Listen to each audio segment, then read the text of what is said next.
We're live. Twiddly twiddly dee, twiddly twiddly twiddly dee. And we got sound. Sound. We have sound?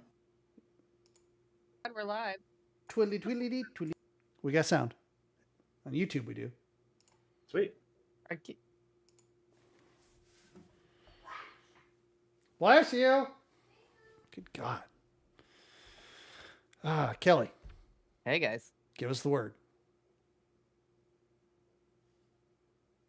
It's 3. Go, Mike.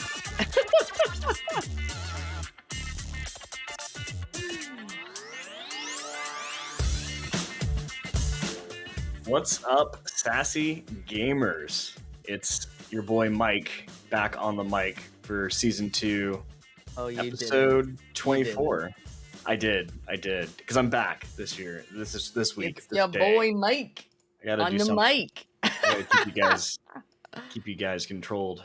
You guys are getting too wild without me. I take one day off, and you guys are like creating new podcasts and going out and doing random things.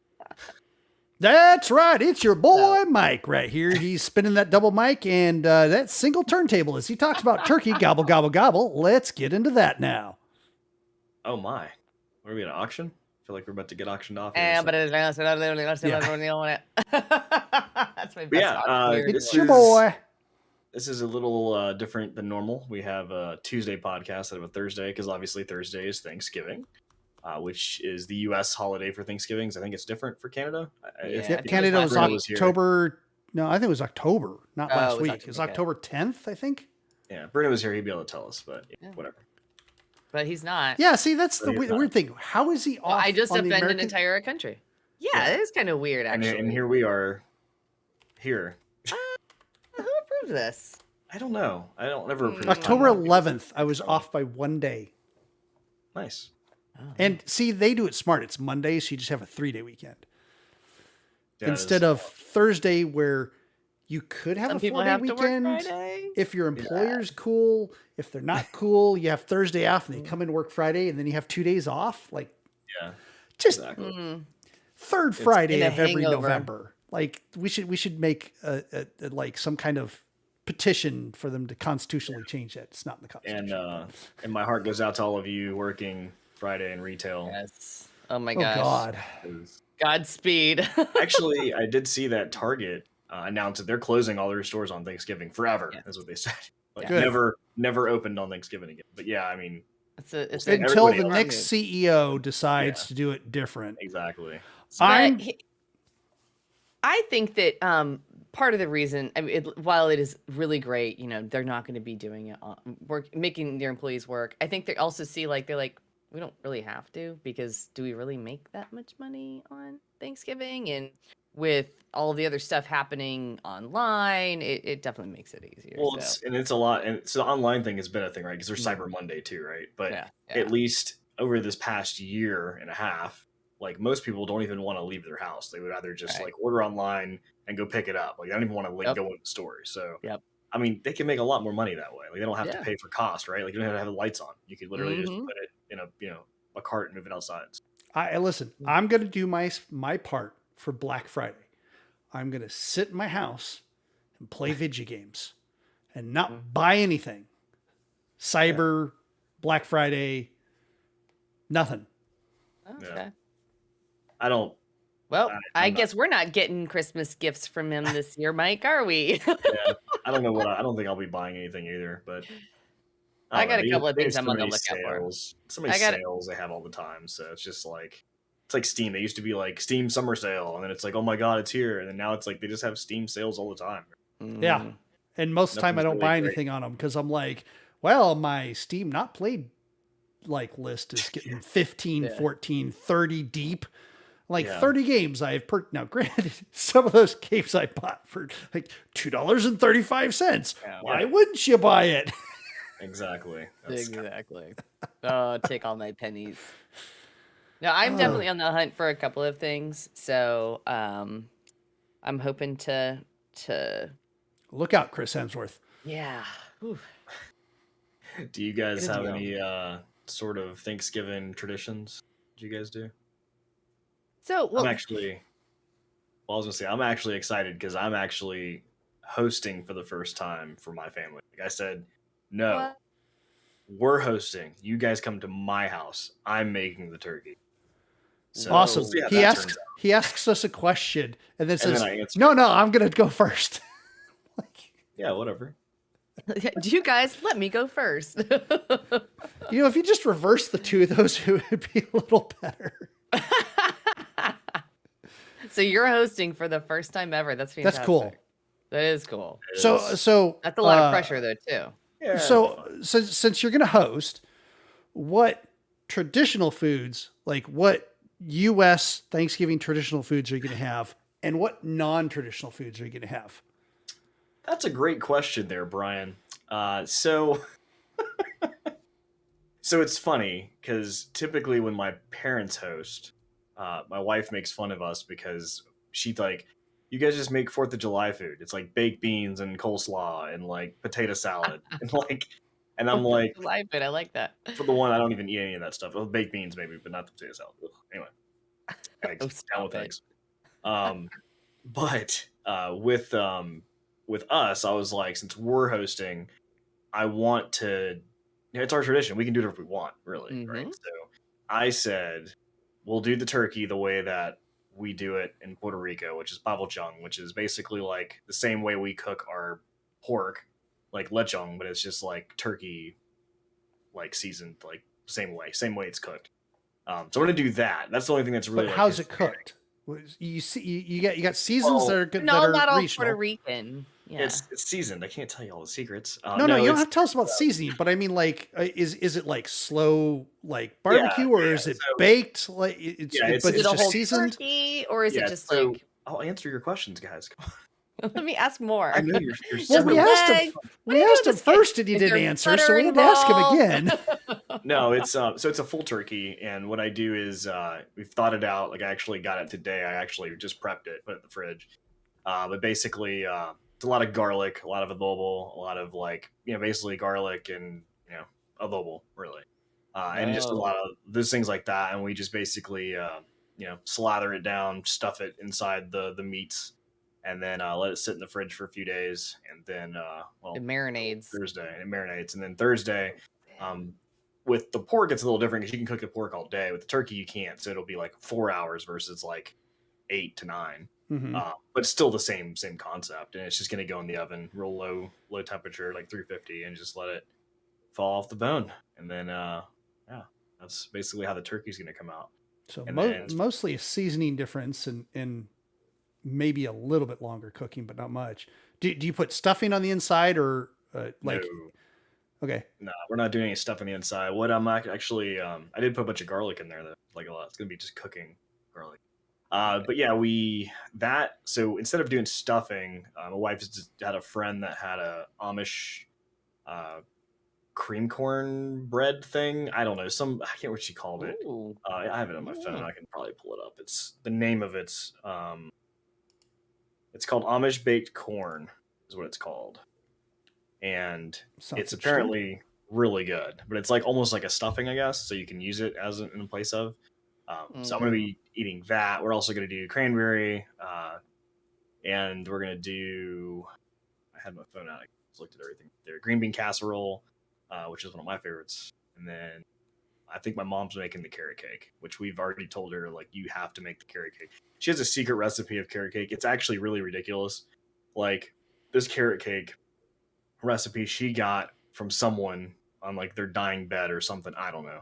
And she has not told anybody how to make it. Right. Whoa. And start with 35 pounds of non-GMO baby carrots. We thought nice and tender. So a person that won't be named asked for the recipe. Okay. And my mom was like, yeah, I'll give it to you one day. So then fast forward, that same person asked, was talking about it around another person. And that person said, oh, I have it. I got it from her. She gave it to me. So she goes, cool, let me get the recipe. So she got the recipe. And the first person that asked originally made the recipe and was like, hey, Mom, I made your carrot cake. Do you want to try it? And of course, Mom was very upset, but didn't really show it at the time. And then, but it still wasn't the same. It just didn't have the same anything. The extra Turns love. out, it turns out that my mom actually gave her the wrong recipe on purpose. No. Because that is evil genius. She will not share the recipe with anybody. It's even better. It's like when you sign up to different websites with it's cool if you own your own domain, because you can sign up to, like, I don't know, let's just say Time Magazine, right? And you sign up with Time Magazine at mydomain.com. So then when you get emails sent to Time Magazine at yourdomain.com from American Family Insurance or American Express, you're like, okay, Time Magazine, I see you're selling my information to other people. Exactly.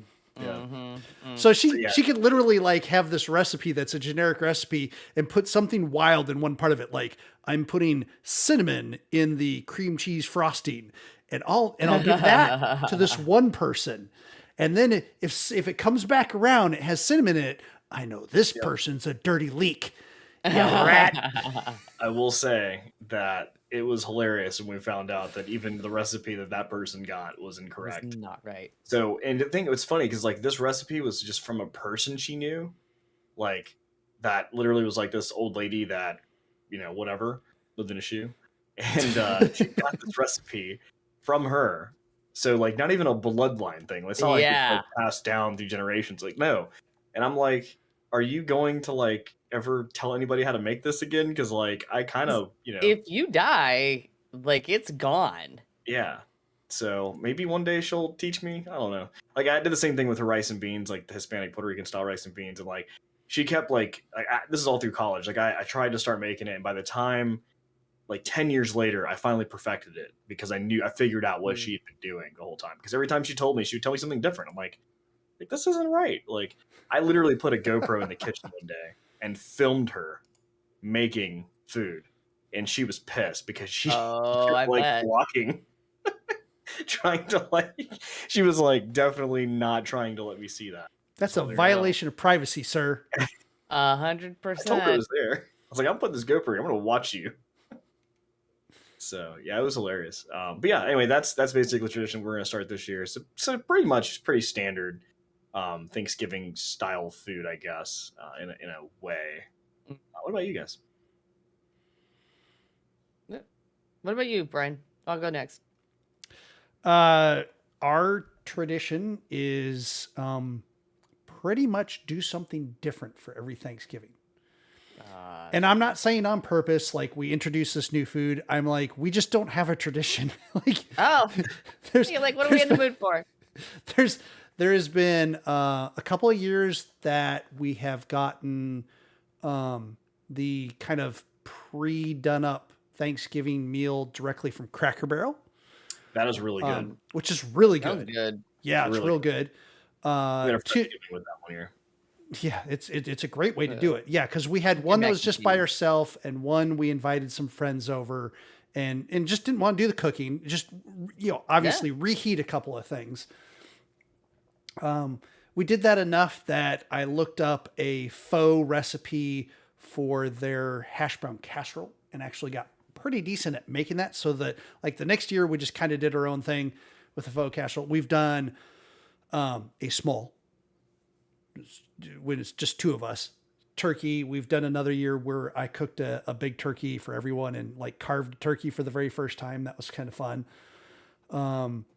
This year we're not doing turkey at all. We're just doing a ham, and the wife picked up a ham that could feed, I don't know, like 6 people. So that's going to be interesting.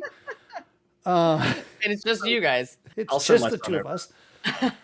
I think the one thing that has kind of become traditional is, and I even tried to break it this year and she wouldn't let me, the stuffing, and specifically the stovetop turkey stuffing. Like it has to be that.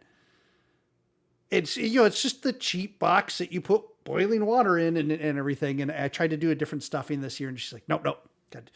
She even had found stuffing. She goes, oh, look, I've got the stuffing. It was the chicken one. And she walked like several lanes. She goes, oh, they have the turkey one here. We're doing that. Said turkey, put the chicken back. I'll probably try to get some jellied cranberry for myself, because she, for some reason, doesn't like it. I believe she's broken. That is a tradition in our house. Oh, mashed potatoes. Yeah, we have to have mashed potatoes. Yeah, we have no mashed potatoes. This year, I think we're going to do some au gratin potatoes. Oh, nice. That we might like finish up crispy in like the oven or something, like at the top. I got some leftover Planko breadcrumbs. Not leftover. It's it comes in 2 packets. There's 1 packet unopened, so I can use those. Yeah, we're just, every year the menu's different with like, I don't know, what are we in the mood for this year? And the time we do it changes. We've done it later, like, cause traditionally it's around like noon to 1-ish, and then you watch football afterwards. I'll say actually ours starts about 3. We do like early dinner, so that way we can go back later around 7 or 8 and so you basically eat at 3. You take a nap, you turn on football, but you take a nap, and then you wake up around 7 and you make another plate. Well, I mean, that's a lot of times why we do it at 1, because we'll do it at 1, and then you make a plate at like 3 or 4, and then you make a plate at like 7 or 8. And then the next day, if there's stuff left over, then you make sandwiches with it. Yeah. Funny, it's like a staple for everyone. What about you? Yeah. So we, my mom always smokes a turkey, and my brother always deep fries a turkey. Have you told her that this day and age, the weed is much better than when she was younger, that she doesn't have to smoke a turkey? Yeah. She can smoke instead. I'll let her know. I don't love turkey. My mom knows this. So she used to do like a regular turkey and a smoked turkey. And we always were like, don't bother with the regular turkey. Like, last year we, because of COVID, everybody was kind of separate, and we had some friends that we were sort of quarantining with, and we were like, let's make something different. And she made a brisket, and I was like, this is perfect. And then our other friend was like, I don't know why we celebrate with poultry anyway. Like, it's supposed to be the national holiday. And I was like, I agree. Like, screw the turkey. But I do love the smoked turkey, and I do love the deep fried turkey. I know, right? Yeah. I do love that. I also really love the wine. So we do that. And then my mom has found out several years ago that she has celiac disease. So things like, bread are not options. So everything has to be gluten-free. So I'm making pies. They're going to be gluten-free pie crusts. And then there was one tradition that we had for many, many years. My mom would make this thing called frog-eyed salad. And it's kind of like ambrosia. I know it sounds disgusting. It's ambrosia, basically. That's made with these teeny tiny pastas called arancini di pepe. And they're like teeny tiny little pearl pastas. And so... Can you say that word again? Nope. Teeny little pearl pastas. Teeny little pearl pastas. Arancini di pepe. But so for years we haven't had that, and I just got a text message from her a little bit ago saying, I found these on Amazon, it's gluten-free. So we're gonna have that. We're gonna have frog-eyed pasta again. Sweet. Nice. Yeah, actually, you mentioned the thing that I was gonna bring up at the end was for everybody, and this doesn't always apply, but if you have pie, what pie do you have? Pecan pie and pumpkin pie. You have to have 2. We're in the South, then you have pecan and pumpkin, and don't make fun of the pronunciation. We would have pecan and pumpkin at my parents' house, but we're not doing it. She's bringing the carrot cake. That is all we want. Do you need me to we literally told her we literally told her, you're not coming in this house unless you have that carrot cake with you. Well, if you want to see your I can just imagine this too, that she like comes in and she's got the carrot cake, and you or your spouse, politely, Oh, thanks. I'll put that with the rest. And you take it, and on the way to the kitchen, there's this like little hole in the wall. You put it in the hole in the wall, and the other side is this like this lab, and they're like carefully taking off some of the frosting and chemically analyzing it. And you're like, they take small samples, and then it makes its way back into like the fridge or on the counter, depending on where it lives. Genius. I would say that since it's usually two of us, there's usually no pie at all, and if there's a pie, it's going to be a pie that we're both going to eat. So that usually means like a chocolate cream pie or something like that, where it's like not much pie at all and a whole bunch of just sugar. But we also don't eat sugar very often. So most of the time we forget to get anything that's sugar. Sweet potato casserole is another thing. And it's not because of me. It's for my son. My son. He loves sweet potatoes. He'll just eat anything, really. I mean, you put anything down, he'll just eat it. So, except for green. Except for green. Yeah, if it's green, it's out. But he's going to eat Smart kid. GTFO. Eat a lot of it. God, he eats too much. Anyway. So, yeah. Cool. Well, I excited to see some pictures. And we'll throw something forward afterwards for this week. Let's do it. Of me and my fire extinguisher putting out the turkey because I burned it or something. Oh my god, I can't wait. Well, cool. Let's get into your corner, Kelly. Put me in my corner. All right. So Mike kind of ruined part of the joke I had for this first article that I have. So y'all know I love Mental Floss. Like if I've got a couple minutes to kill, I'll go to mentalfloss.com. They've got really great articles. Usually short. Lots of them are like the 20 best blah, blah, blah, blahs or whatever. But I ran across one that kind of got me thinking. And I was like, oh, and I know how much Mike loves eggs because he just brought that up in this earlier segment. Loves eggs. Nummy, nummy, nummy eggs. He loves them, especially in potato salad, apparently. So, but sorry, you're breaking up. I can't really hear you. I kept hearing something about eggs, and he's going to eat eggs. So, it got me thinking. Why don't we eat turkey eggs? That's literally the name of the article. Why do we not eat turkey eggs? That's gross. Well, we eat regular eggs, Mike, and most of us don't find it gross. Just stop it. You're like my husband. He's like, ketchup?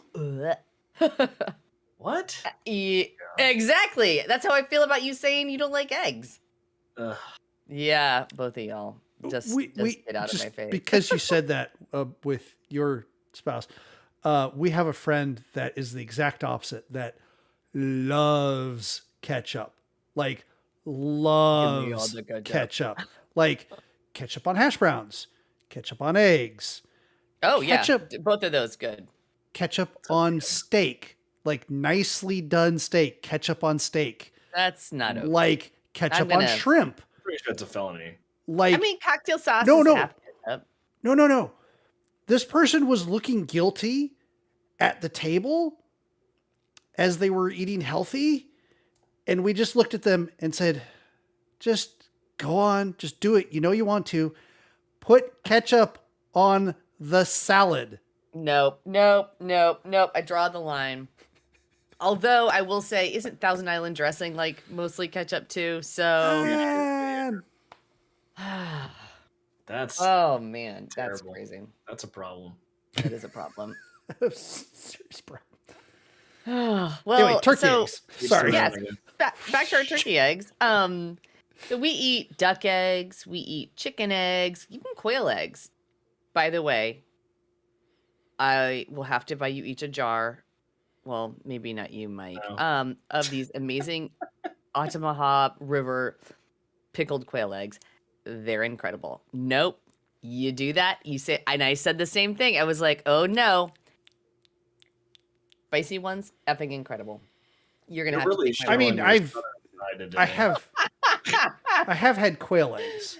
Yeah, so like fresh, like we had quails out in the garage. And I would go out there and get the eggs. They're great for boiling, like boiled quail. Quails? And can we back that up? Quails in your garage? Yeah, they were the school's quails for the science lab, and they needed somebody to watch them and take care of them for the summer, and I volunteered to. So we had and quails. Your parents were like, "You couldn't have taken care of the bunny." No, well, that's another story. My mom had built a barn in the backyard for her Holland Lops rabbits. Oh. So there was a lot. But no, it would quails, and they were in these cages where the eggs would just roll out. Hey, and that's cool. So it was great, man. Wait, so you're saying automating? Yeah. They're in these cages. Was there automation? A little bit sloped. Mike suddenly is like, I like eggs. And there's this little gap in the back, and then it slopes down to the front, and a little stop, and they lay the eggs, and they go bloop, bloop. And yeah, you just cool. Take those, you drop them into the boiling water for it's like 30 seconds, and they're done. Wow, like it's amazing. I would definitely try that for sure. So for those that like eggs, you of course. I like them, just in the trash. Yes. Different thing you do. Yes. Oh, Mike. Like that's the same as for me and seafood. Like, it's funny though. It's funny. I hate eggs, right? Like I don't care what type of eggs. I've tried eggs. I've tried it a few times in my life. Different stages of life. Don't like the texture. Don't like it. Demirin's with me. We got it. But Don't bring him into this. Don't bring him into your. What I've been told. Don't sully his name. I can actually make a mean egg sandwich. So I can cook eggs. Yeah. But I don't want to. I can cook them, but I don't want to be sitting next to you eating eggs. Well, which is weird. That's like I know there is a long list of women that are totally down with that. Like, you're gonna cook me all these eggs and leave me alone while I'm eating them? Sign me up. Yes. So I don't have to lift a finger, and I get to eat. And not have a man stealing food from my plate, Yes. Yep. There's a lot of people, cool. Men and ladies, and thems and theys that would like sign up for that, Mike. So it was worse because the worst was like living at this. I had a bunch of roommates at one point, and like one of them, he like worked out a lot, so he was always eating like eggs and like the most protein things he could eat. And he would just cook up like 10 to 12 eggs, like scramble them, and he'd just sit on the couch and like eat all of them. Yeah. There's so many other things you can do with eggs. So he's just like, he would literally buy like cartons at a time, like multiple cartons for like the week. Why can't we do them to turkey eggs? So the reason we can't, we can, but thank you, Brian. The reason we don't is because it's really actually much more expensive. So they taste very similar to chicken eggs, but chickens mature faster than turkeys, and turkeys actually live a lot longer than chickens. So a mature turkey will only lay an egg every once or twice a week. Chickens, I don't know if you know this, they typically lay an egg every day. Weather can have an impact on that, but it's usually one egg a day. Turkeys mature in 7 months, chickens in 5 months. So, and you also need a lot more space for turkeys. So a chicken, you can have, flock of chickens. You can have, just a little bit of space. You can actually just keep them in the coop. Not nice, but you could do that. Turkeys need a lot more room. They need to roam. And also because they require a lot more feed. Because of that, it really costs like $3 a day for one turkey. So if you think about $3 a day for $3 a day, yeah, save a turkey. Like the typical, if we're going with like, grocery store brand eggs, not like organic free range, like $1.79 is like the average price for a dozen eggs. That compared to like $21 for a single turkey egg. Yeah, exactly. So it's just not really cost effective. And also, since they taste so similar, why bother? They are a little bit bigger. The shells are harder. They have a thicker membrane. I have had duck eggs before. I would compare them to duck eggs in that respect. Not that I've had eaten a turkey egg, but one person did say that their egg yolks were creamier so that makes them much better for sauces. All right, I'm gonna check out of the chat. Uh-oh, I didn't even see the chat. No, just this conversation in general. Oh, okay. So yeah, so that's why you don't see turkey eggs like on the shelves. They did say if you want to try them out, if there's a turkey farm near you, I'm sure they'll sell you the eggs. But yeah. So, I never think that's on my bucket list. Yeah. So pass on that. The next article I had for you, we were talking about traditions earlier on, and traditional Thanksgiving holidays. Like, if you are a parent, some of us have a tradition of the elf on the shelf.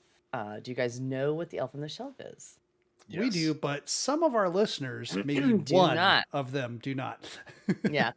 So the elf on the shelf is an elf that arrives in the U.S. typically right the day after Thanksgiving.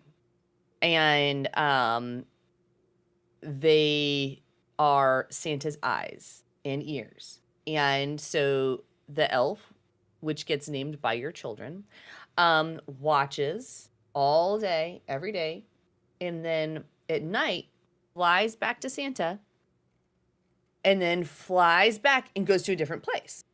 And reports the elf to Santa on your kid's behavior. Mm-hmm. Yeah, pretty good organization tree though. I mean, the one step above is you're reporting to the CEO. So. Yeah, exactly. I mean, direct reports of Santa. That's a really flat org.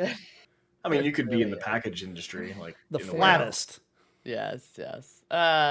So you can't. The children should not touch the elf, because if you do touch the elf will lose its magic and not be able to fly back to Santa. And then, I mean, if your elf doesn't fly back to Santa, imagine Santa's panic about what happened to my elf. Did the children do something bad to the elf? So the children, nobody should touch the elf. I'm more upset about the fact that we have a new freeloader living here now because he can't leave. I mean, they don't eat a whole lot, so you don't have to worry. But, yeah. So the elf can be a little bit problematic, though, because what if the elf doesn't move? That's kind of a problem.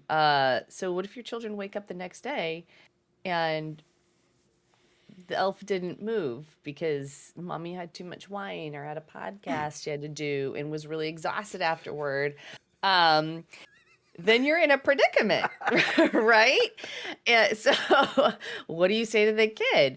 And some children will have a little bit of a breakdown. There's things you can tell the kid, well, you misbehaved yesterday, so they're giving you a second chance, and they're not going to report back to Santa until you shape up today. So that's one thing you could say, but it can cause a little bit of distress. It's also a huge pain in the ass. It is a thing. You have to come up with these ideas, and you got to get creative. And the first thing that my kids at least do when they wake up in the morning is run and go and try to find the elf. So you have to get. Our elf did a little disco thing once. Because it's not just that it's an elf on the shelf that has to be moved around by the parent.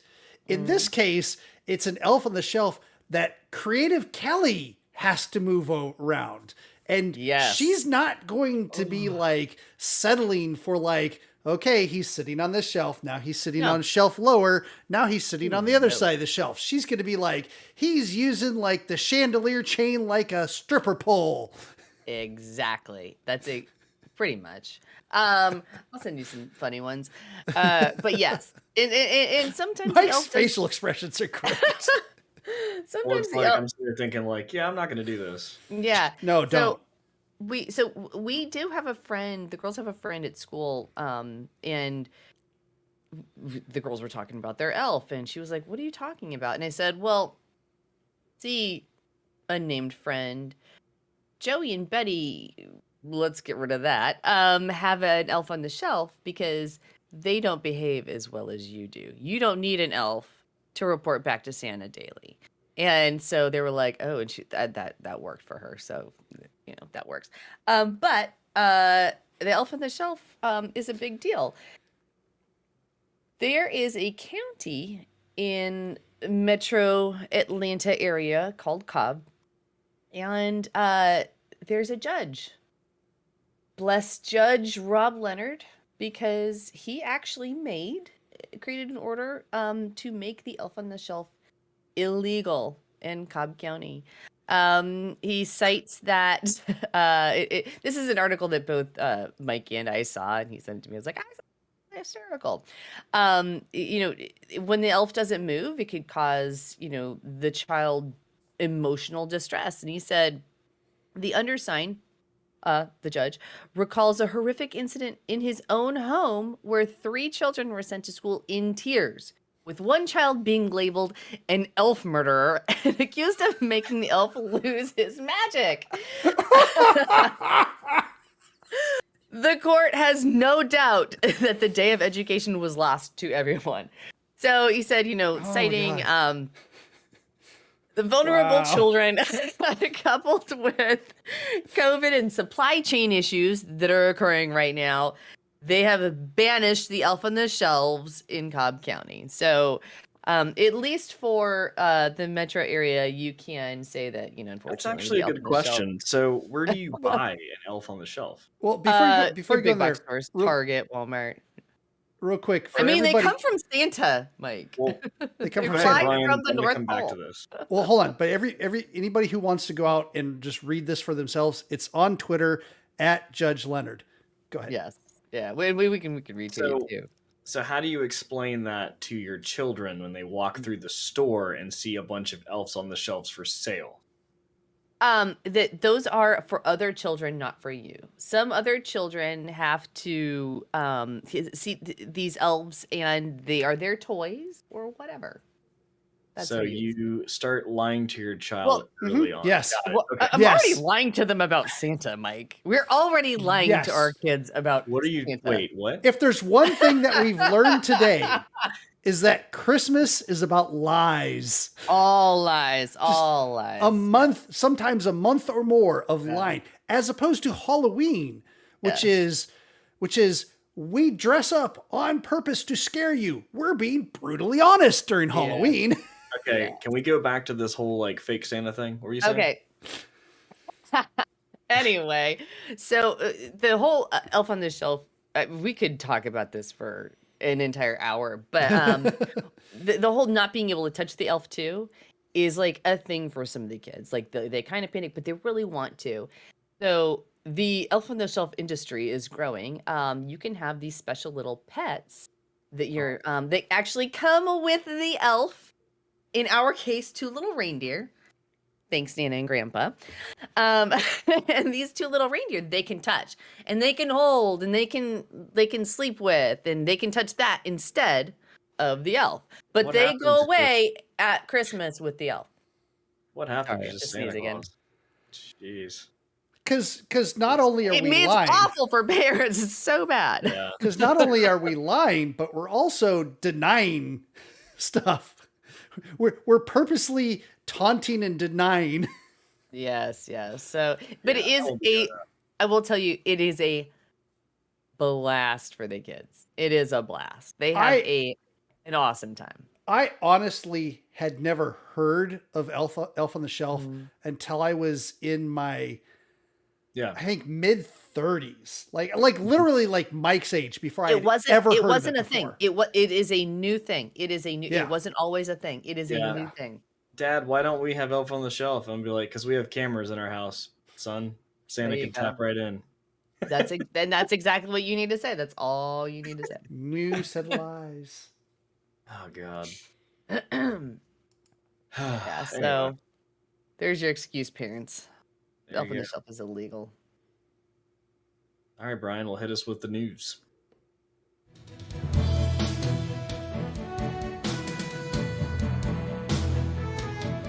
Coming live from the Stanford studio. one thing I wanted to bring up is we're coming to the end of the year. So the end of the year is always fun because every news outlet, I don't know, Mike, you're the host. Maybe you should think of, well, actually we did do something similar to this last year. So we've got our own thing. Yeah. We got our own thing that we do at the end of the year / the beginning of the year. But I mean, tons of people do stuff where they talk about games and the games of the last year, and they talk about them in different ways. Some of them have lists that are the best, sometimes even the worst. One thing that has been going on for a long time, and I mean a long time, like it started on Spike TV, I believe, which isn't even a thing anymore.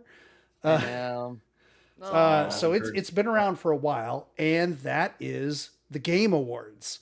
And the Game Awards, Jeff Keighley is one of the main organizers of it.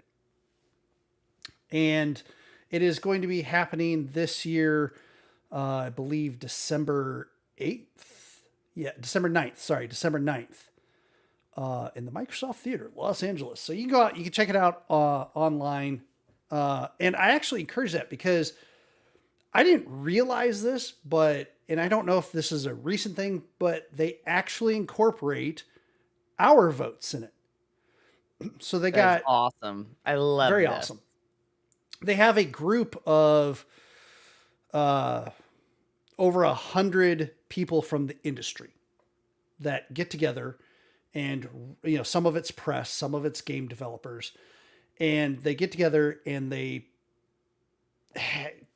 get forms that they fill out and they send them in with their nominations of, what's the best game of the year and what's this. There's 30 categories this year. And so they've been doing all of that. Then we get to go out to the site and actually sign in. You can also sign in with your normal social media stuff to make it easy because everything's about gathering data on people. So that's how we pay for this. And you can then put your vote in based off of what because the nominees are already set at this point. That part's done. And then the same people that got together and did the nominees will then vote, and they account for their weighted is 90% of the vote.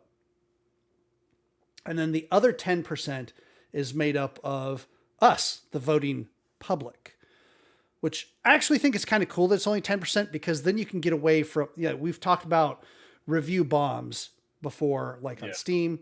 And the opposite happens too, where you get like an anti-review bomb or a review anti-bomb, I guess is a better way to say it, where like something gets pumped up a lot more than really makes sense, just because it hits as a meme for whatever reason. So this kind of gets the idea of meme voting a little bit out of it, where only 10% of the vote comes from people voting. It looks interesting. For instance, Game of the Year.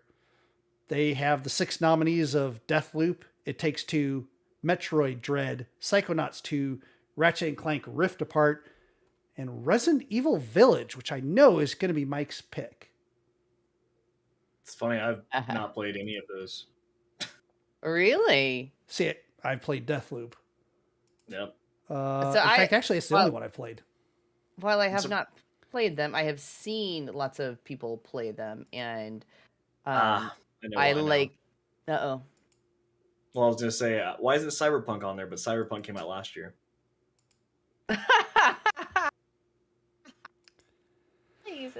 Well, that's actually an interesting thing because that is not a disqualification for the Game Awards. Any game of any previous time to the awards can be put into the awards. What the specifications come in is the jurors, the jury that comes together, which is that 100 some odd people through the industry that are putting in nominees. It does have to be a game that for some reason is put in for the current year, whether there was a significant advance in that game. For instance, No Man's Sky. No Man's Sky is a great example. Something that started off bad, and then the year after that, all of a sudden was really great. Now, it would have qualified for like Game of the Year. That also allows living games, like Fortnite, for instance. I'm not expecting to see Fortnite on this, anything ever, but it is a game that continues to update. And if there's something that was like, oh, they made a significant contribution to something this year, so let's get them signed in. Like Mythic Quest, we'll probably see that. Which one? I said Mythic Quest, but Kelly didn't even. Yeah. Oh, I'm sorry. I love Mythic Quest. Yeah. I wish it was a real game. I would play it. And it is. It's called WoW. The categories. No, it's not the same thing. It's not the same. Continue. The categories are fun because they got best art direction, sure. Best score and music, you expect that. Best audio design, also cool. Best performance, which is given to a voice actor. So like, awesome. A person who played in Resident Evil Village, someone who is in Deathloop. Actually, 2 people in Deathloop actually got nominated. Far Cry 6. You can only guess who Far Cry 6 is. Go ahead, say it. Say his name. Giancarlo Esposito. Esposito. As Anton Castillo. So they got a couple cool things like that. Then they got like games for impact. So just games that I could see like, What Remains of Edith Finch being like something that would have showed up in games for impact in past years. Boyfriend Dungeon, for instance, is in that this year.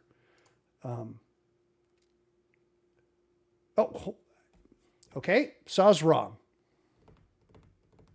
Uh-oh. So Cyberpunk, isn't it?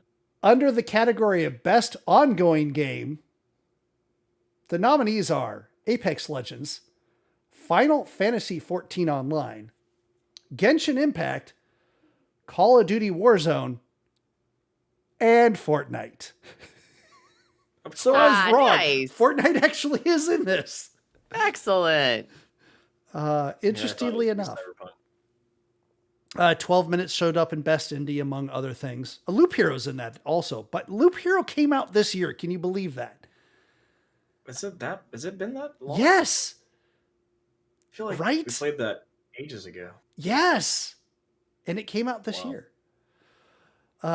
See, that's kind of the fun that I have with the Game Awards is you get reminded of these games that you touched throughout the year, get that, kind of nostalgia. And the cool thing is it's an actual awards show that you can't buy it. Like there's no submission fee for games and you can't like purchase an award. It's a true awards show. And on top of that, the people that are getting the awards do not know it until the audience when it's broadcast live. They don't know they won. There's no ahead, like, you're nominated, right? But you don't know that you've won the award until they announce it live during the event. So I don't know. It's a Thursday night.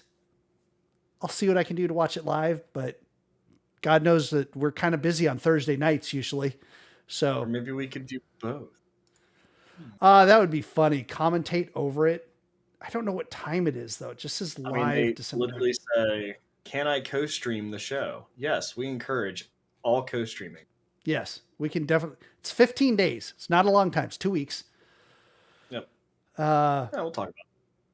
But I vote yes. We co-stream. I mean, we could always do that. So it's. I've seen prior ones. It's entertaining. This apparently was new to Mike, but then now that we talk about it, I think I do remember hearing about this. I just didn't know why we were like. I didn't know if there was something special or just the fact that it was coming.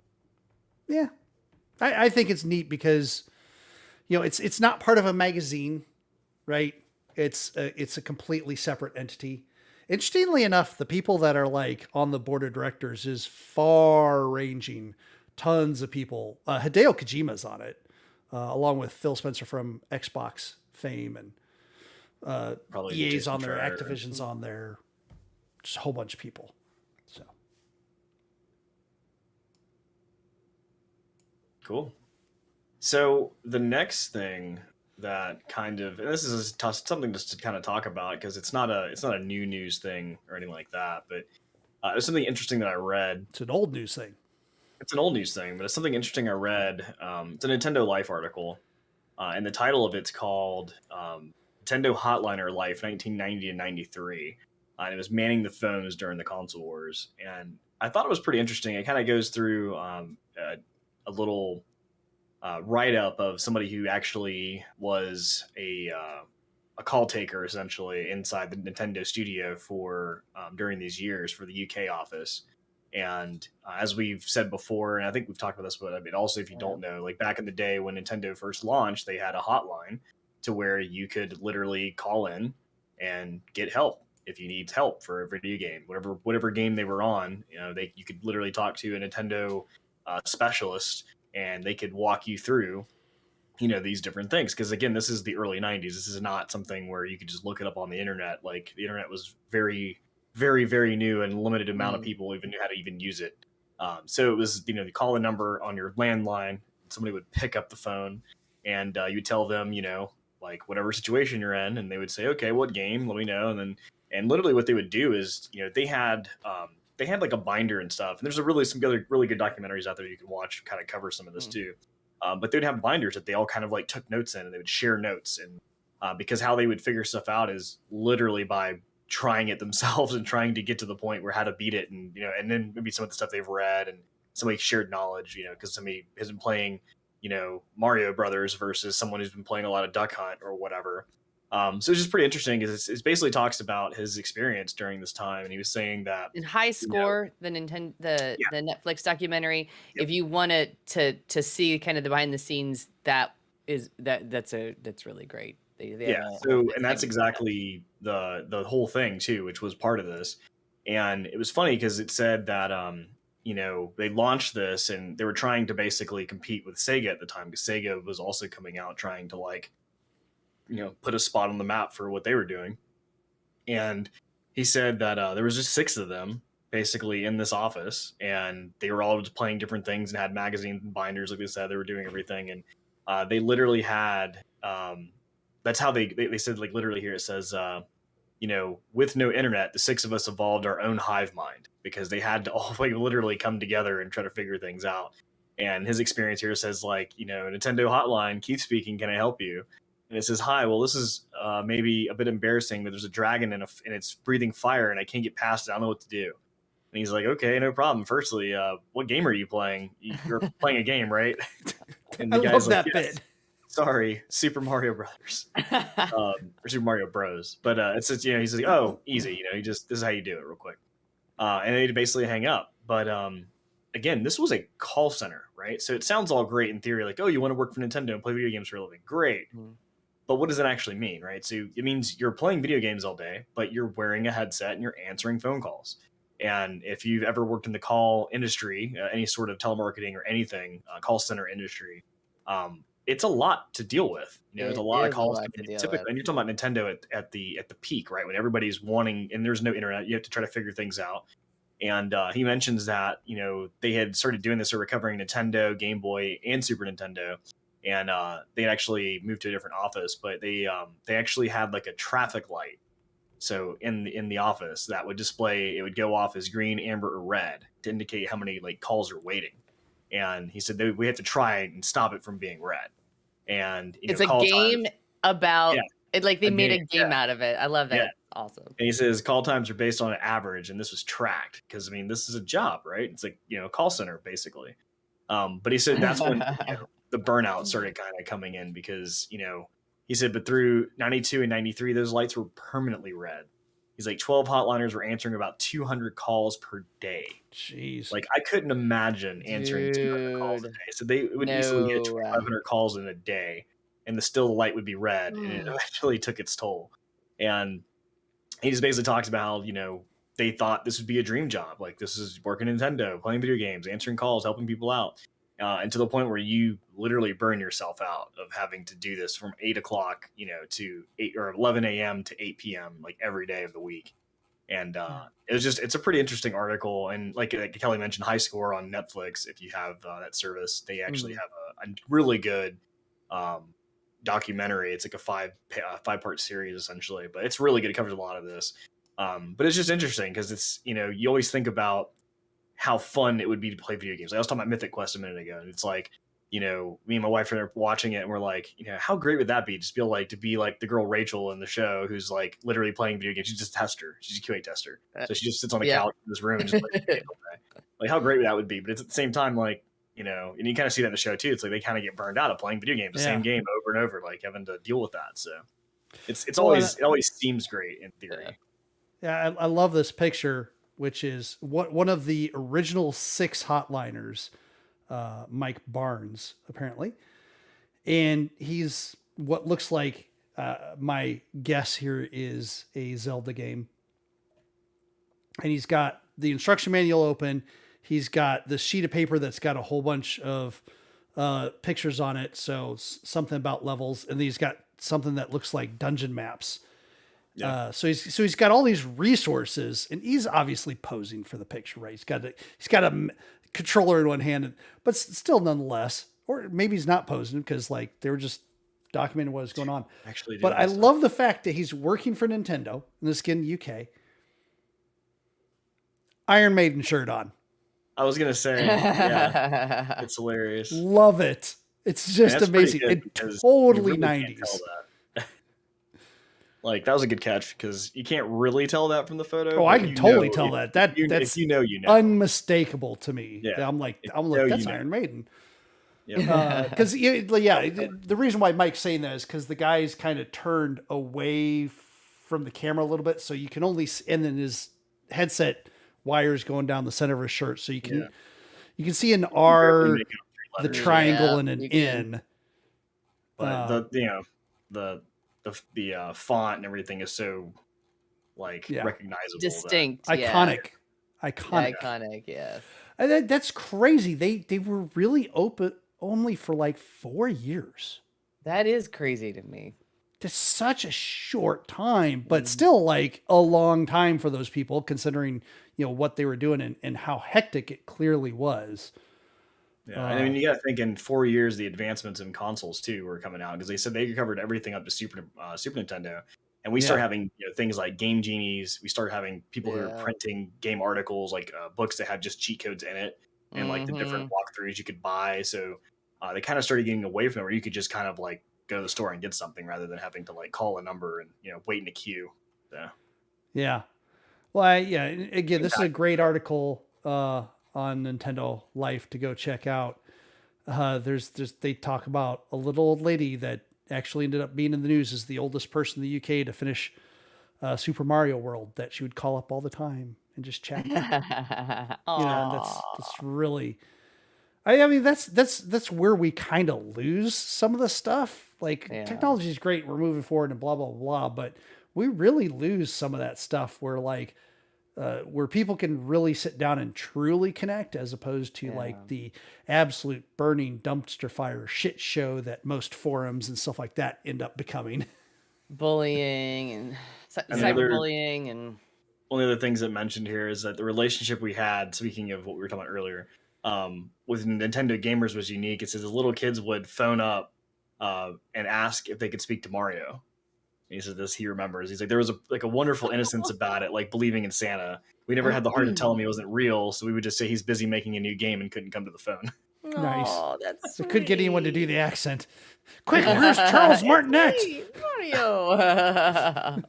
So, yeah, pretty cool article. We'll have to post a link for it. But yeah, if you haven't seen, if you want to see this in video form, just go watch the documentary of High Score, because it's really good. And actually, and I will say, and I mentioned this before, but there's a lot of different documentaries out there, and it's interesting because I've seen a lot of this stuff. I've seen and read and reviewed a lot of the stuff, and the one that kind of was different was High Score. High Score actually brought in a different, not different, but it had a lot of information that I didn't see before that they kind of covered, which was cool. So I got to get some extra, pretty cool stuff.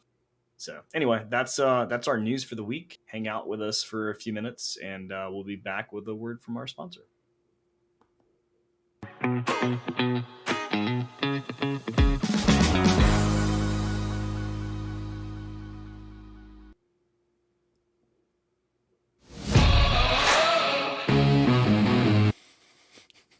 Did you guys see that link I sent you guys? No. Oh, hold on. Okay. Again, when I'm doing this, I can't get away from Discord, so I can't see anything that's in the forum. He didn't send it to us anyway. What did you send? I did. I'm gonna tag you both in it again, so you can check it out later. Yes, later, because if I move to it, then the whole. Yeah, no, you won't. I know, it's nice to have freedom. It's crazy. Actually, it's funny because the last time we had this conversation, you weren't here. It was between me, Kelly, and Bruno. Had the exact same conversation last week. It was hilarious. Hold on. I have got to listen to this now. Oh, come on, man. Okay, I have a fish. And I have a fish with a countdown. That is not reset.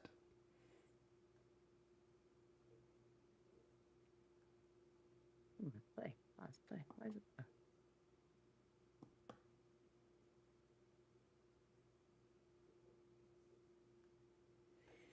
I'll have to do do I have to do a separate button for resetting it? No, you click and hold. I have to select that then. I think Kelly watched it. I totally did. Oh my god, that was funny. I thought it was hilarious since you guys kept. Okay, I'm going to actually get a drink because I didn't have time to get a drink before the start. Yeah, sorry. No, it's okay. It's not your fault. Why did it just freeze? God damn it. Luckily, that happened on break. Wait, does it? Curious is, does it still work? Nope. Totally froze. The feed is still going. Timer. No, the Stream Deck.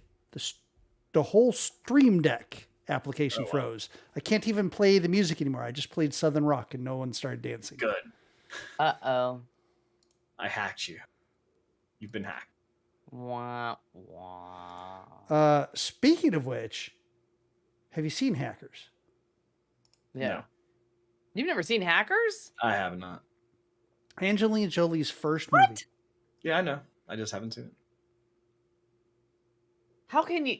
Oh, okay. Movie night. We'll see, absolutely. But that's one we can do with the Amazon because that's on Amazon, so we can do that with the Let's do it. Community share one. Yeah, let's do that. I'm in. Where's Stream Deck? That's such a good movie. It's so cheesy now looking back at it. But it's super dumb. Oh my god, the old school modem. It's not good.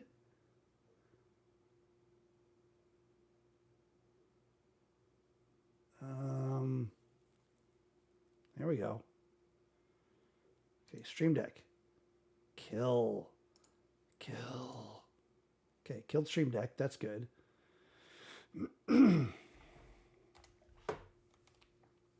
Actually, didn't drop any everybody frames. Hanging out tonight too. We don't typically do a Tuesday night podcast, but we moved it because Thursday's going to be Thanksgiving. Because we figured you guys wouldn't want to hang out with us on Thanksgiving. So. Yeah, you're being forced to hang out with your families. I'm sure you would much rather hang out with us. That's true. At least some of you. At least some of you. I can see that. Yeah.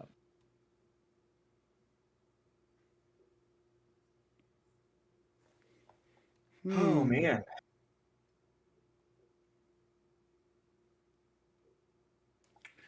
Oh shoot, I don't have the option to press to reset it. Long press key to reset timer. Okay, so it does say that's there. I'll try it again. There we go.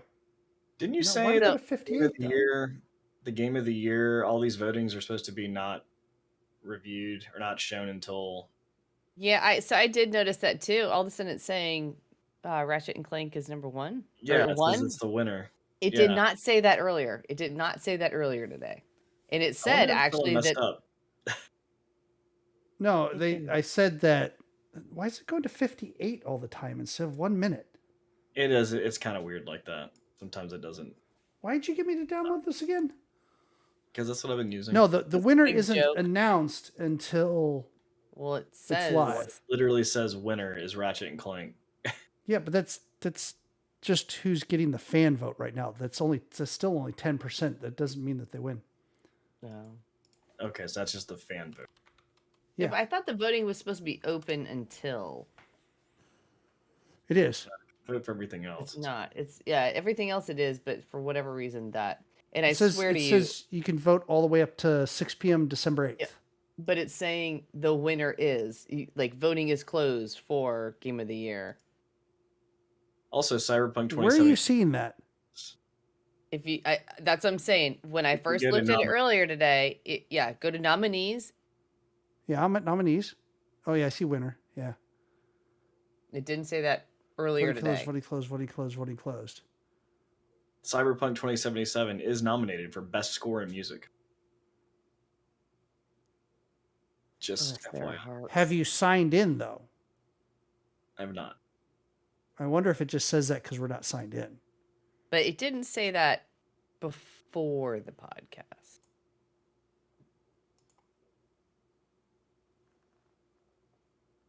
Maybe somebody made a boo-boo. Well, this is... Okay. Yeah, no. I signed in and I can't vote. That's super goofy.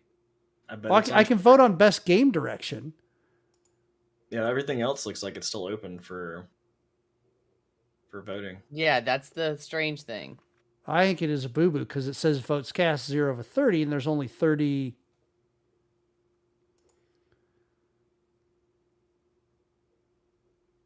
Yeah, I think somebody messed something up. That's what I think too. If anybody's interested in spicy pickled quail eggs or just regular pickled quail eggs, the Altamaha River Trading Company makes some delicious ones. One of my friends stopped off at a gas station between here and Savannah and picked him up as a joke. So he was going to like a Christmas, white elephant thing, and was like, oh, this will be the perfect gift. Like, this is ridiculous. And then after, many, many drinks, they all kind of like get into them and just to try them, like, ha ha ha. And they were like, oh my God, these are the best things ever. So Altamaha River Trading Company, pickled quail eggs, regular or spicy. I recommend both. They're really good in Bloody Marys too. Is like a garnish for a Bloody Mary. Mike loves them. He's not even listening to me anymore. I am. So, Mike, yeah. Under Best Score in Music, the nominees are The Artful Escape. Oh, you found Cyberpunk, did you? Yeah, I did. Mm-hmm. I'm going to vote for Cyberpunk. Oh, why? Because I had good music. Bless your heart. Hey, Kelly, I just tweeted on... on the Twitter. Retag it. Oh, you got it. Oh my God. Anyway. I just got a tweet from Zacia. Zacia, are you guys ready? Let's do this. I haven't got my drink yet. Haven't got your drink. I'm voting. Son. Get it together. I'm going to BRB. Hold on. See? She's getting a drink too. I voted for Fortnite. Yeah, you up early tomorrow. Yeah.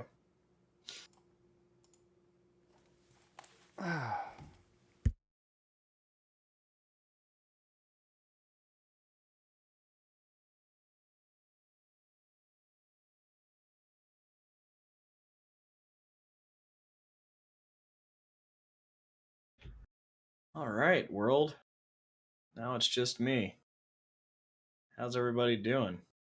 Everybody doing good out there in the world? Everybody? Is anybody out there? Hello? Tuesday night. Let's do it. Nope. All right, cool. I see Runner Diva out there. What up, Runner Diva? Hello? Anybody else out there? Hello? No? Hello? Anybody? No. Nobody wants to talk to Mike. Maybe I can find Mom's recipe for frog eye salad and tweet that out too. Anybody in chat at all curious? That's what I said, and nobody's answering me. Aww, nobody cares. Anybody out there doing anything fun for Thanksgiving too? Any weird traditions? Don't all speak at once though.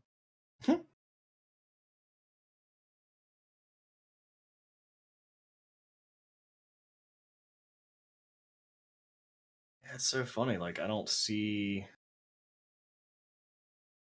Trying to see if like we got to a page we weren't really supposed to get to. Yeah, that was kind of weird because I swear before the podcast when we opened it up, I didn't see that. Saw that voting was an option. And why would they let you still vote on the other things too? Yeah, I know it's kind of weird. That's what makes me think it's because it says who selects the winners. Okay. You look like why don't fans completely choose the winners? Chris Gaines? Was that Garth Brooks' alter ego?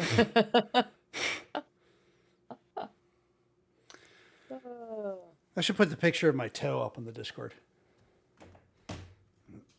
Mike, or not. Oh God. Yes, definitely. Kelly saw it. Mm-hmm. That's great. I don't want to see that.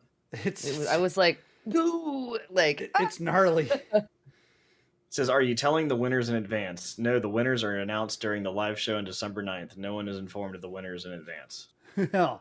Oopsie doodle. Somebody fucked something up. I got a feeling they don't realize. No, they will now, though.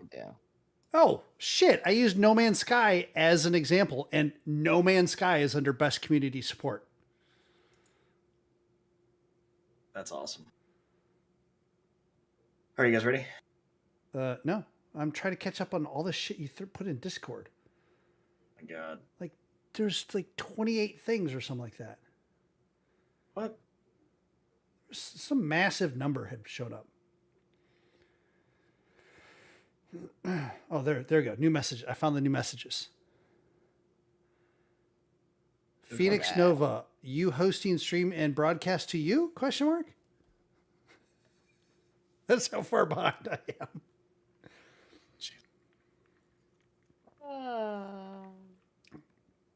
Wow, that was quick. That's. I'll just drink. Yep. Hey, I'll catch up on that later. I was trying to get. What he was going to say is that's what she said. So it's never what she said. How quick this focus! That's crazy. I was just like, there we go. Yeah, that's why I got this camera, is because the focus is insane fast. Like, oh, there's my fingerprint. See how mine is. No. I still stand by my Elgato.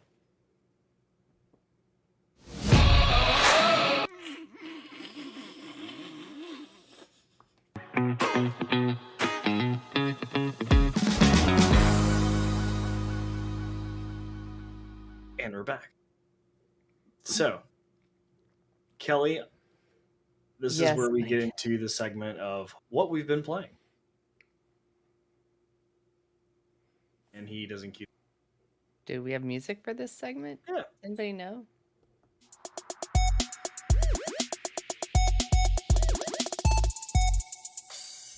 So I noticed you've been playing a game on Discord. It keeps telling me you're playing this game. And I'm kind of intrigued to see or hear about it. Tell me a little bit about the game you've been playing. So I would recommend this game if your friend was playing Halo and he kept dying. Oh, I would. Wow, that's how we're gonna start this. Okay. Oh, ouch, burn. So I've been playing a game called Cats in Time. It's a puzzly game about this mad scientist, or not mad. He's just a scientist.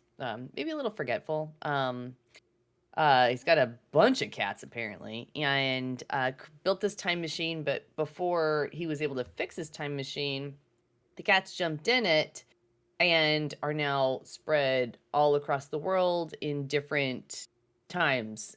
So ancient Egypt, ancient Greece, future Japan, stuff like that. And these cats are sometimes hidden, and you have to rescue them and bring them back by solving a puzzle.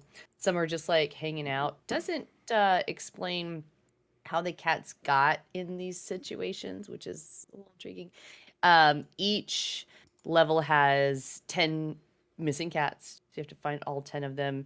But it's the puzzles are very easy. But it's satisfying if you like puzzle games like I do and you just want something to play, just to kind of de-stress, relax, take your mind off things, with cute graphics. It's definitely worth it. Each level you have to find 3 broken pieces of like ceramic or something that I'm sure they're all achievements. Eventually I'm sure it builds something, and there's only one level that I couldn't find the 3rd piece, but it's just a plate they knocked off the counter. Yeah, probably. Asshole cats. But it's actually a lot of it's been nice to just kind of concentrate on something really stupid. Like I said, the vast majority of the puzzles are really easy, but some of them kind of connect to the others, and it was only $5, so I've been enjoying it a lot. Sweet. So check it out if you like puzzle games and you want something easy. That's a satisfying part about it. Nice. Mm. So I've been playing a few things, as you mentioned, Halo. So Halo Infinite, Microsoft came out and said that they were going to open up the multiplayer for everyone. Game's not out yet, but just if you want to play the multiplayer. I would also like to point out that they released it a month before they said that they were going to. Yeah. Shocking. Yeah. And that's not a coincidence at all that they released it pretty much the same time that Call of Duty Vanguard was releasing. Which Halo's been doing a lot better. But no, so I'm not going to talk about it too much. It's Halo. If you're not familiar with it, maybe under a rock that you're living under. But actually, it's one of the games I did play on original Xbox with a co-op person playing with me. Went through the story, Halo 1 and 2. But yeah, so the multiplayer, it feels really good. It does feel like it's obviously a Halo game. Definitely feels like Halo, except the way that you move and like shooting and everything kind of feels like a Call of Duty. So it's very fluid, very fast paced, but everything about Halo is there. So it doesn't feel like you're playing a Call of Duty game in the sense of like they just reskinned it. It definitely has all of the same feels as Halo. You've got your Warthog, you've got your Ghost, they got all the different vehicles and things. There's only a few maps right now, and also a few game modes that you can play as right now, but it's been a lot of fun, and I'm still getting better at it. Actually, I have a clip that I need to upload because it was something ridiculous, but it's been really it's a lot of fun so far. So it's only available on Xbox right now. So with the subscription for Xbox Game Pass, you can play it right now. I think you can also probably play it on the cloud. It's available on things that the Xbox Game Pass is on. Yeah, because I played it on my PC. Yeah. And I'm sure you played on your PC too. Yeah. Because he doesn't like consoles. Yeah, but he started the sentence, it's only available on Xbox right now because it's on Game Pass. Yeah. But right. yes, Xbox Game Pass is what Zeisy was trying to say, and that's true. So, yeah, check it out. It's included right now. There is a lot of some people getting some flack for the store mechanism because there's a lot of things that are for sale, and I think someone on Reddit posted it was like it's almost like over $1,000 if you want to purchase all the customizable options. Yeah, I mean that's true to most of them, but that aren't available through the Battle Pass. So like even outside the Battle Pass, you'd still have to spend $1,000 to be able to get all of the different things. So some people have been talking about that, but other than that, the actual gameplay has been really fun. I haven't really had too many issues with it outside of I think it crashed on me once. The actual game just completely crashed, but other than dying. That was a problem too. I recall. Anyway. I'm just kidding. It's not that bad. So first of all, I would like to address James the Sucks in chat, who has got it completely wrong because he says Mike doesn't have his facts. No, Mike has his facts. His brain is so stuffed full of facts that sometimes when he's trying to get it out of his mouth, they just come out in the wrong order. That's all. He just sometimes just says things slightly differently than the rest of facts. us. They're just jumbled up. Yeah. He's right. He just says things out of order sometimes, and that's fine. Whatever. We all like. He does it more than some people, but we all do. Tomato. What does that mean? Exactly. You've got a point there. So, but hey, for Halo, I played a little bit of it, and it's a shooter. Like, it is a shooter. And I played Halo. I played it on the original Xbox. I've played it on every Xbox console. I haven't played this one on the Xbox Series yet, but I will. And boy, I've been playing a lot of Fortnite recently. And boy, do they play different. Like, really? You would think keyboard, mouse, WASD, like sit there and point in direction, pull trigger, shoot, and like there's going to be different weapons, and they play really differently, and the skills do not translate very well. It's like I got into Halo multiplayer and I was like, oh, that's right. This is really hard. I kid. But we definitely played the kids the first night, and the second night we played their big brothers. And I will say we lost a lot the second night. Yeah, it's very different. Like the time to kill is much shorter, which means that if you are new to it, the time to you dying is much shorter. Yeah, it's much more contained too, right? Because Fortnite, you all drop in different places in the maps, and you may not see anybody for a couple minutes. No, Halo, you spawn and somebody's up in your face, and they're shooting you and then pummeling you, and you drop, and you're like, but I ran 3 steps and I'm dead.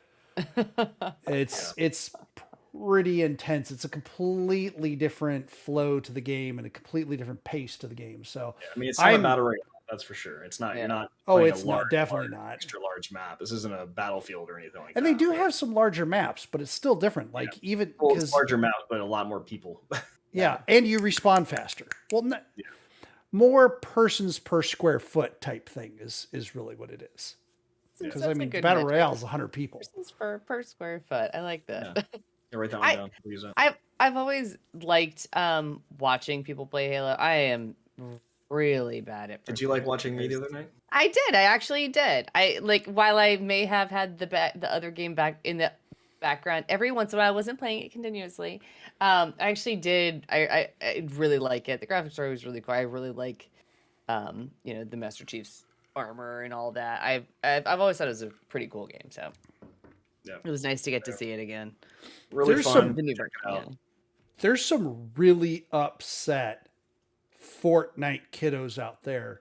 They're so pissed at Microsoft stealing Master Chief for the Halo series. No. They didn't know it was. They stole it. Oh my God, no. So they've done that for a lot of things. I mean, to be 100% honest, and I'm new to her, so I actually have to look it up. To be 100% honest, you've got "Don't Start Now" by Dua Lipa, and I had not heard of her before Fortnite. I got introduced to her because of Fortnite, and I really like her music, and I listened to it. Yeah, she's awesome. But at least I'm old enough to realize that Fortnite didn't create that shit. Someone else created it. Like that one song, Cardi B. What's that song she has? I mean, which one? Oh God. Anyway, Halo. Check out Halo. It's cool. It's free right now on the subscription for Xbox Game Pass. No, it's the multiplayer is supposed to be free forever. Which is why it has the microtransactions in it. The only thing that you're going to have to pay for Halo later is the campaign, the single player campaign. Yep. So the next game I played, and this is super quick. This one's called Before We Leave. It was a game I had on my Steam wishlist for a while, and then I realized they added it to the Game Pass as well. So I checked it out last night briefly. But it's a city builder, sort of, with a little bit of a little bit of difference in the sense of like it's more hexagonal. Like you actually have hexagonal, whatever. Things that you actually place down for the different towns and cities and buildings and all that stuff. And so it kind of makes it almost like you kind of have to worry about where you place items because things can block other tiles, and then you won't be able to get there unless you like destroy the building and kind of go around it. But I just kind of played through the tutorial last night. It's pretty fun. It's basically like post-apocalyptic in a sense, but basically something in the sense where you're in a bunker underground. That's all you start with is like your little bunker, and then people come out of it as you build buildings, and they kind of build things. And you can do a skill tree and actually research items and try to get resources to build different things. So pretty cool. Check it out. It's on the Game Pass. It's also $19.99 on Steam if you're interested. And then the last one that I played, and I've been playing a lot of this actually. It's called Next Space Rebels, and I saw it on Xbox Game Pass, and it's $15.99 on Steam currently. I think it's on sale. But I saw this game and I said, I don't even understand what's going on in the trailer, but I'm interested. It kind of looked like a Kerbal Space Program. It kind of looked like that. The pictures of it was kind of like you're building rockets and you're trying to, launch them into space. Whatever. All right, cool. I'll check it out. The game was much different than that, and what it is basically like YouTube and like YouTube streamer, burgeoning YouTube star. Yeah, like a content creator, like trying to get their start on like YouTube, but in this case it's called StarTube. And the idea is that's a name. StarTube is like a place where people upload their videos of their model rockets that they build. And you want to try to build things. And there's a girl named Rocket Girl who's like the top content creator. But she's like obviously pro, and it's like she has her own facility. Oh yeah, she's a pro. She takes the rockets and she licks the fins real close to the mic. Definitely not that. No, that's a different tube. That's a different tube that I cannot say on. She launches the rockets while she's sitting in a hot tub with a bikini on. Yeah, nah. So she's actually got like her own workshop. She's like actually tearing apart like bikes and things and welding and stuff. But she puts out this contest to try to like I'm not going to go into details, but anyway, she puts out the contest and like you're like I want to do that too. But what's really neat is so you start off and everything looks like YouTube. It literally has the video page where you can like click the video, speed it up, slow it down, whatever, or skip forward. And there's like all the videos on the right side. There's like comments on there. And so you go to build your first rocket and you basically have like the model rocket kit. So you have like the fin, the base, or like the fin, the body, and like the head. And that's it.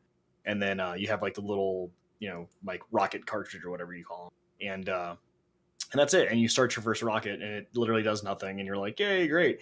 But when you go to launch it, it actually makes it look like it's real, like it's actual footage, like someone holding a video camera, like filming this thing. So when you launch it, it actually looks like you're filming a real rocket launch, which is really cool.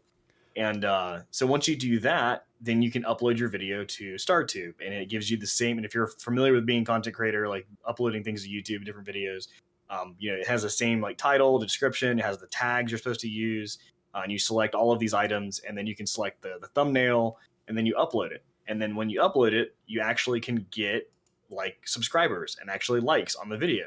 And as you progress, like you start becoming almost like on Twitch, like an affiliate and then like a partner. And like once you hit this level, then you start getting sponsorships. People start reaching out to you like, hey, how do I how can I get you this item so you can like use this next time? And it's just this really neat little game. And and I know from looking at the footage, like I'm not even near the end of it yet, because there's a lot of other things as far as like the building part is kind of crazy, but it's a really neat game. I will say it's definitely different. It was super cute to watch.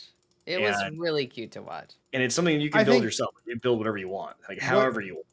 One of the best things about building the rockets is it's like, oh, I have these rocket engines. Now, what am I going to build the rocket out of?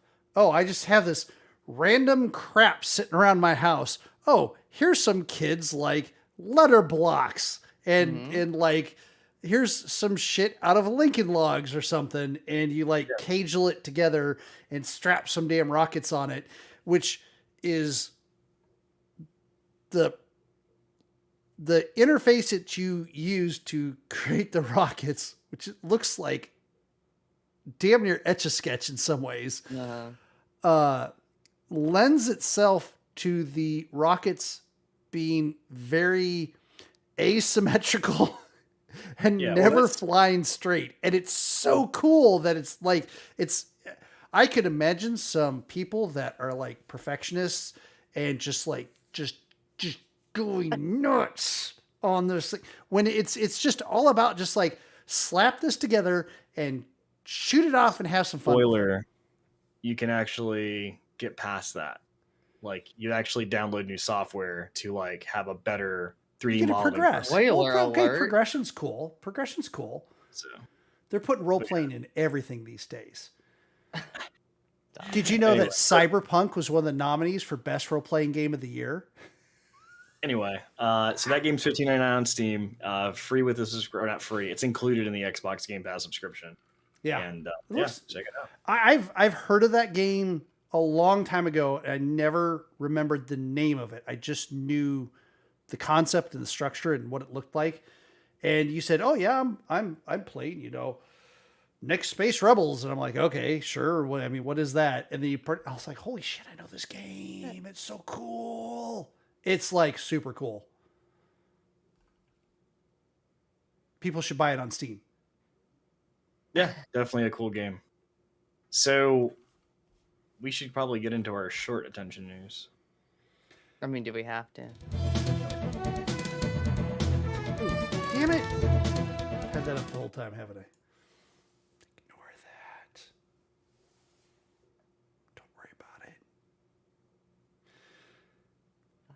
Anyway, so the Left 4 Dead veterans, people who worked on Left 4 Dead, have revealed that they're using AI Director, that they're creating AI Director 2.0. AI Director was what they used in the Left 4 Dead series, which is the way that is it actually from the way that the zombies and the camera angles work, like the way that they this is terrible. I'm a terrible person for this.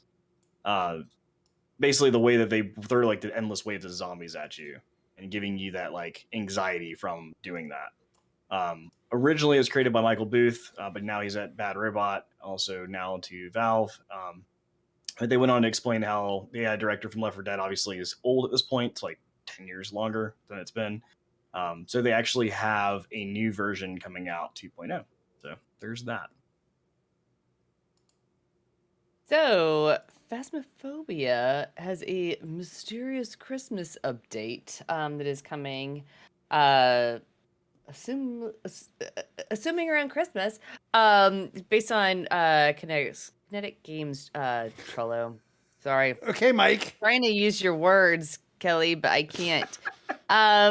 So there may be a cursed variant of the voodoo doll, in addition to a summoning circle. We also may be able to trap ghosts. So I'm actually kind of looking forward to this one. It may not have, unlikely that it'll have a Christmas themed map though. So, I know members of our group that freak out about the Ouija board. So yes. Having a summoning circle, they're going to nope out faster than Mike nopes out of most Shocktober. Pretty much. So that's pretty crazy. Apparently there was a Switch game and that recently was on the Switch store, and lots of Switch games, when they get close to Thanksgiving, they're like, "Oh, we're gonna go on sale, Black Friday, yay!" And like less cost for the games and everything. And this game, which is normally $9.99, went on sale. It's called Membrane. If you're interested in checking it out, you can see it right now on the store. Except they went on sale from $9.99 to $250. Nice. That's a bad sale. I don't Now, some people weren't sure why they did this. Were they going to for 250 and they missed the decimal point, or what was going on?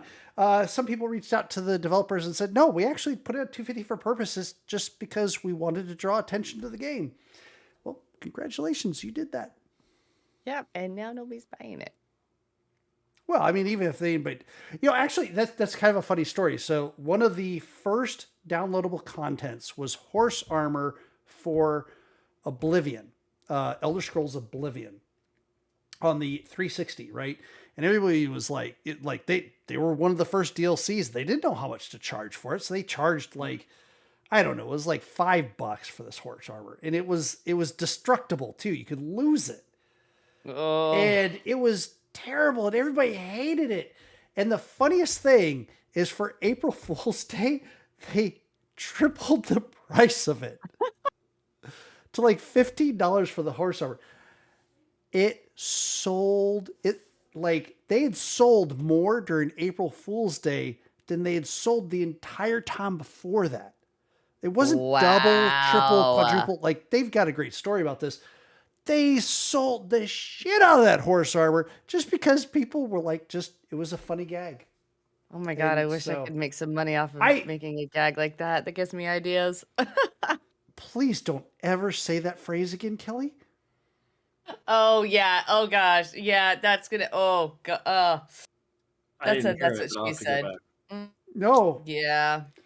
I'm saying we just gotta move I guess on. I could make money off of something like that, but I'm not going to. I'm not going to. Okay, just so we're clear, that is not for sale. So, at the University of Arizona, the history department has announced that they're going to be giving away 1 credit for their university for playing Age of Empires 4.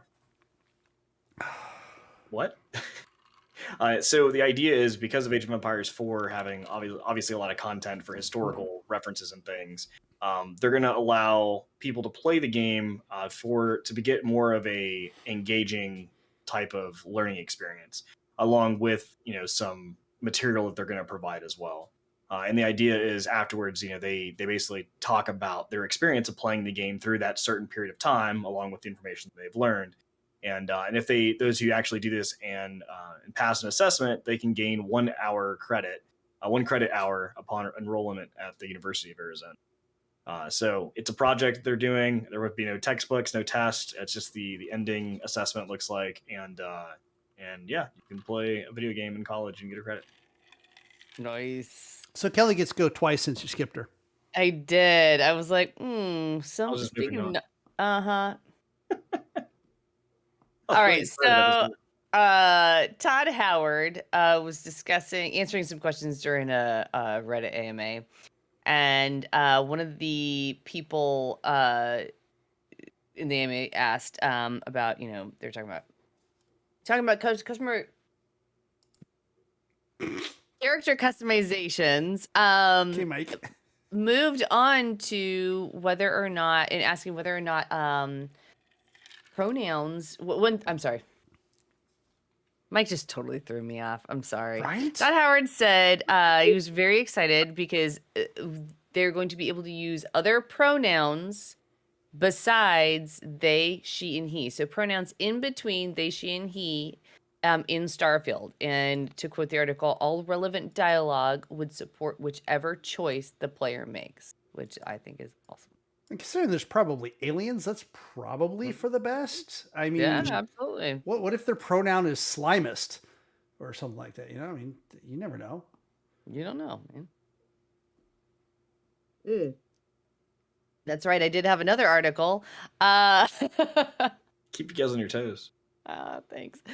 Google Messages has an update, a beta update, where when you are texting with a group who's using mixed platforms, so Android phones and iPhones, and your annoying friend Kelly likes a comment or says a thumbs down on a comment, that you get a really more annoying message saying, oh, Kelly liked this comment about blah blah blah blah blah, and it fills up all of the space on your phone.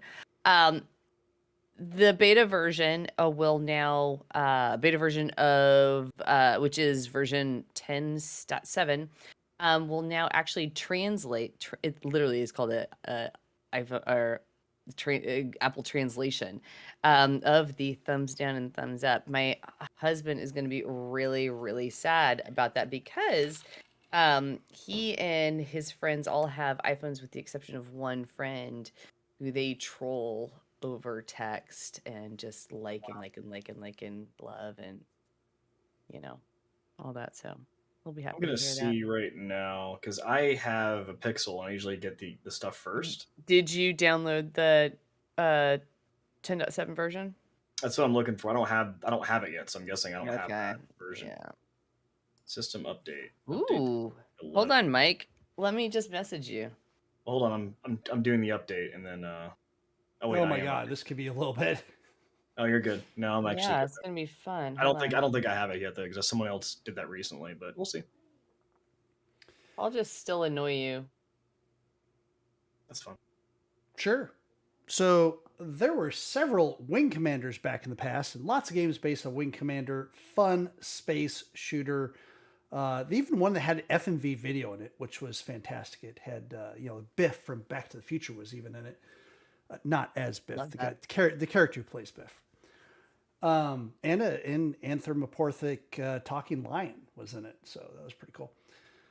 But in 2012, Chris Roberts, creator of Wing Commander, announces a new video game. It's coming to Kickstarter, an online marketplace where fans can fund things that are not yet complete. The game is called Star Citizen, and it will be released in 2015. This is a word-for-word quote from the Kotaku article talking about Star Citizen. So now if you reverse those last two numbers from 2012 to 2021, they have now raised over $400 million and still don't have a complete game out. So crazy to me. So crazy. I know. That's more than most summer blockbuster movies. Yeah. And it's going to just keep going. It's sad. Anyway, so it's actually my turn to go this time. Oh. So Twitch actually announced recently that they're actually going to up the number of custom emotes that affiliates and also partners can get when they're streaming. Typically, as an affiliate, you get to have one custom emote. And I always thought this was kind of weird anyway, because I'm like, why just one? Like, you would think you would have a couple, But yeah, they only ruled it to one. Well, recently they said that they're actually going to up it to 5 total for affiliates. So you can actually offer 5 custom emotes, simply meeting the affiliate program. And then and all affiliates can earn 9 slots for custom emotes by reaching certain subscription milestones as well. They did announce if you're a partner, they are going to carry this over to partners as well. So you'll actually be able to up those up as you increase your subscription models, and you can get up to 9. But yeah, it's just something. It just seemed kind of silly that you only had one to start with, and now they've given you at least 5. So that's kind of cool. Awesome. So heck with the timer on this one, because Nerf has announced the new line of Nerf blasters based off of Minecraft items. Including a crossbow from a pillager, which has shoots out 3 at a time, and that's the hammer. Cool. The hammer is interesting because it also shoots out 3 at a time, and the trigger's in the back. Which this is a missed opportunity when you could just have bellows in the middle, that compressed air that you could slam the hammer down against something, and the compressed air shoots the darts out, or the Nerf darts. That would have been cool. So that's kind of a missed opportunity. But they don't stop there. They have a really itty bitty tiny little Ender Dragon. Kind of handheld. Shoots one out of its mouth. That's what Kelly said. That's what she said. Oh, I'm drinking. Oh, they even have a ghast. So that's interesting. And they also have something called, I think they called it the Defender. That's like Guardian. Like they ran out, or they have a bunch of extra handles for guns. Right. Right. Yeah. a bunch of triggers. Like, yeah, basically what it is. Yeah. So it was very do with interesting. extra parts. Very interesting that they had that going on. Like me as an adult, and don't get me wrong, I like me some Minecraft. I'm waiting for the Caves and Cliffs to finish coming out, which is going to be coming up here in a couple of days, from my understanding. But those don't look all that great. The kids will love them, I'm sure. Yes, yes. There's better Nerf blasters out there, I'm sure. And again, they missed an opportunity on the hammer. Really, it's funny. They should slam it down and 3 darts shoot out would be awesome. But no, there's like this trigger in the back. There's actually Roblox too has their own Nerf guns, which is interesting. Oh, really? Mm-hmm. Nerf and Lego. I mean, like the Switzerland of AI, or yeah, not AI. IP. Well, cool. That is our short news of the week. And this is the part where we get into emails, but this week we don't have any emails. But if you'd like to send us one to goa@sasgaming.com. I appreciate the email that came in last week. I wasn't here to cover it, but you guys did a great, fantastic job over it, so that's great. Anyway, so that is what got our attention this week. If you're interested in checking us out, you can check us out at sasgaming.com or our YouTube channel /sasgaming. Also, we have a Patreon. If you're interested in supporting us in little ways other than just watching us and want to, get some perks out of it too, check out our patreon.com/sasgaming. And we'll see you there. So Mike ran out of gas. Other than that, he's like, guys have a great holiday. Check us out there. No, but you guys have a good holiday this week. Happy Thanksgiving to those who are celebrating it. And if not, just be careful out there. Make sure that, not to get in too much trouble or anything. And until next week. It's so crazy wild holiday. Yeah. Until next week on Thursday, we'll be back for the podcast. So we'll see you then.